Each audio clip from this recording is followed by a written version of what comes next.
mon nom c'est Anne Dubé, là, je suis étudiante à la maîtrise en administration des services de santé à l'ESCOM, puis je fais l'option gestion des systèmes de santé.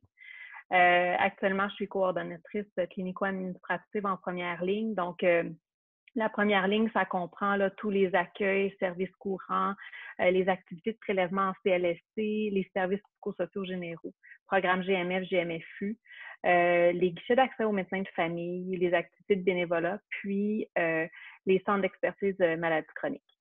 Donc, tout nouvellement, là, on a ajouté dans la coordination première ligne là, les services liés au dépistage de la COVID là, pour la population ainsi que les travailleurs de la santé et de la première ligne. Les individus ont présenté vraiment une grande capacité d'adaptation puis de résilience sans toutefois négliger là, toute la souffrance qui a pu être vécue. L'importance de la communication aussi. En situation de crise, nos rôles y ont été modifiés et adaptés. La communication, selon moi, a été le noyau dur là, pour donner des résultats satisfaisants en situation de crise.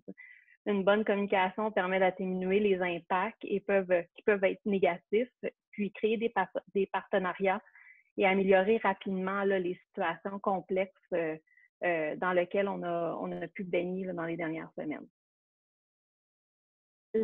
C'est sûr qu'il y en a plusieurs satisfactions. Je pense qu'en tant que gestionnaire et même les professionnels, on a pu trouver, malgré tout les effets négatifs de la pandémie, fallait trouver un sens à ce qu'on faisait quotidiennement.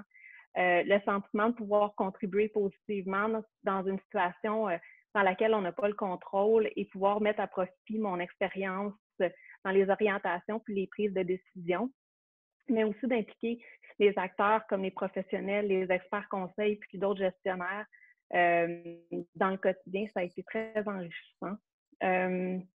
Pouvoir créer des partenariats autant dans des directions cliniques que de soutien, c'est aussi une grande satisfaction là, que j'éprouve encore actuellement.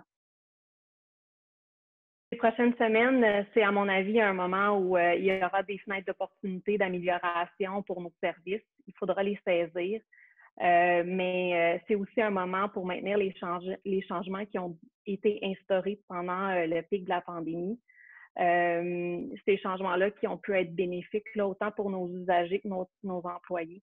Je pense que ça va être possible en prenant un pas de recul, le pas de recul qui est nécessaire pour bien évaluer et bien saisir notre nouvel environnement, notre nouveau contexte pour nous permettre d'avoir une vision sur nos services. Prendre du temps avec ma famille.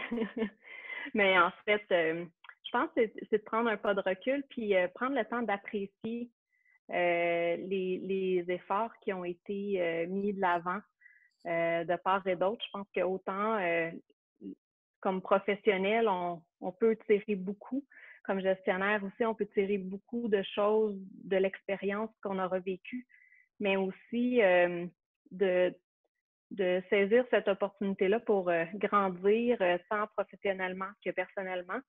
Donc, ça serait peut-être de prendre ce temps-là de repos et de se poser pour faire une rétroaction, puis redéfinir peut-être des objectifs pour les prochains mois et années qui auront eu tous les événements pourront avoir eu une influence sur ces prises de décision-là.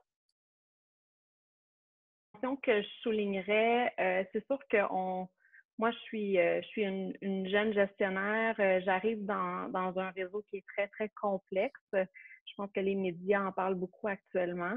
C'est important de souligner l'importance de la culture organisationnelle dans laquelle on baigne, comment cette culture-là peut être facilitante autant pour les professionnels, que ce soit administratif, le personnel administratif ou les professionnels cliniques, que les gestionnaires, peu importe que ce soit des gestionnaires intermédiaires ou des cadres supérieurs, de vraiment que la culture a un impact sur la façon dont on va vivre les expériences, on va passer au travers, puis de baigner dans une culture organisationnelle qui est saine, avec des communications qui sont fluides, vient vraiment teinter l'expérience quotidienne pour les différents travailleurs.